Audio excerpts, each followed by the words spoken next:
Good morning friend. पिछली video में हमने बात की थी कृषि क्रांति, भारत के प्रमुख कृषि क्रांतियों के बारे में। तो उसी का ये दूसरा अध्याय है। फिर ये हम शुरू करते हैं बादामी क्रांति से। बादामी क्रांति की शुरुआत जो है गुजरात में की गई थी। बादामी क्रांति का संबंध जो है मसाले के उत्पादन में वृद्धि करने से था।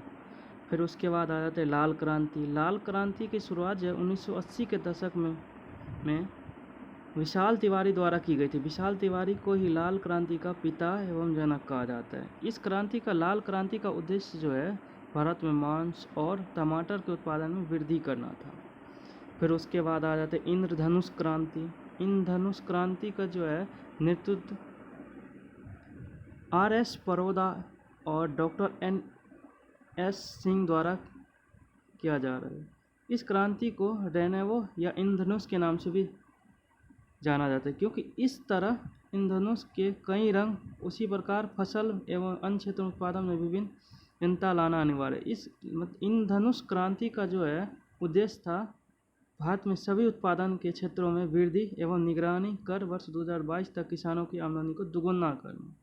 फिर आते हैं अमृत क्रांति। अमृत क्रांति का संबंध जो है नदी जोड़ो परियोजना से।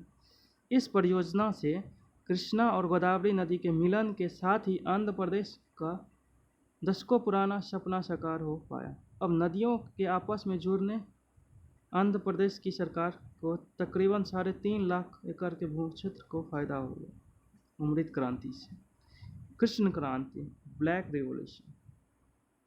कृष्ण क्रांति का संबंध भारत में पेट्रोलियम उत्पादनों के क्षेत्र में देश को आत्मनिर्भर बनाने का। कृष्ण क्रांति का स्थापित करने का जो उद्देश्य था वह पेट्रोल और डीजल में आत्मनिर्भर बनाने के लिए था। गोल क्रांति। गोल क्रांति जो है इसकी शुरुआत जो है भारत में 1965 से 2005 के मध्य की गई थी। गोल क्रांति का उद्देश्य जो है भारत में आलू के उत्पादन को बढ़ावा देना, जिसके लिए शिमला में केंद्रीय आलू अनुसंधान संस्थान की स्थापना की गई। उसके बाद आ जाते हैं सदाबहार क्रांति। सदाबहार क्रांति की शुरुआत जो है 2017 में M.S. स्वामीनाथन के द्वारा की गई है। सदाबहार क्रांति का संबंध जो है 2022 तक भारत में कृषि का समग्र विकास करना है। सिल्वर फाइबर क्रांति। सिल्वर फाइबर क्रांति के संबंध जो है भारत में कपास उत्पादन में वृद्धि कर भारत को विश्व का सबसे बड़ा कपास उत्पादक देश बनाना है।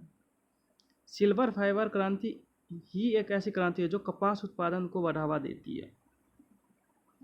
फिर आते हैं गोल्डन फाइबर क्रांति। गोल्डन फाइबर क्रांति का संबंध भारत में जूट उत्पादन में वृद्धि करना है। इस क्रांति का परिणाम स्वरूप भारत जो है विश्व का सबसे बड़ा जूट उत्पादक देश बन गया, जहां विश्व के लगभग 60% से अधिक जूट का उत्पादन किया जाता था। भारत में जूट उद्योग का पहला कारखाना 1854 में कोलकाता में स्थापित किया गया था। फिर आते हैं ब्राउन क्रांति। ब्राउन क्रांति का संबंध भारत में चमड़ा, गैर पारंपरिक तथा कोको के उत्पादन में वृद्धि करना है।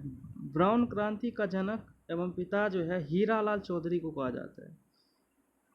इस क्रांति के परिणाम स्वरूप ही भारत विश्व का सबसे बड़ा चमड़ा उत्पादक देश बन पाया है। सूर्योदय क्रांति। सूर्योदय क्रांति का उद्देश्य भारत में इलेक्ट्रॉनिक उद्योग को विकास करना है।